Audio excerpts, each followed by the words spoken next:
पाकिस्तान सोबत भारतीय खेळाडूंना खेळायला पाठवतात, मग आता सिंदूर गेलं कुठे असा सवाल उद्धव ठाकरे यांनी उपस्थित केलाय। आपले नागरिक मारले गेले त्यासमोर क्रिकेट मोठा का असा सवालही त्यांनी उपस्थित केला। खेळ महत्त्वाचा वाटतो, देश नाही का? उद्धव ठाकरे यांनी केंद्र सरकारवर हल्लाबोल केला आहे।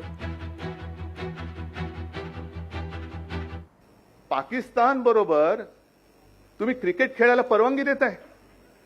आपल्या देशाची टीम ही पाकिस्तान बरोबर आता क्रिकेट खेळणार, मग तुमचा गरम सिंदूर गेला कुठे? जो घराघरात जाऊन तुम्ही सिंदूर वाटणार होता तो सिंदूर गेला कुठे? लावायचं कुठे? तो कशाला या भाकड कथा करताय तुम्ही? मग तिकडे शौर्य गाजवलं सैनिकांनी, श्रेय घेतायत हे।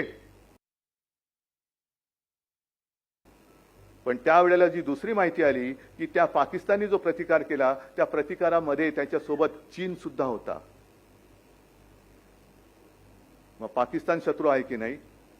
चीन हा शत्रू आहे की नाही?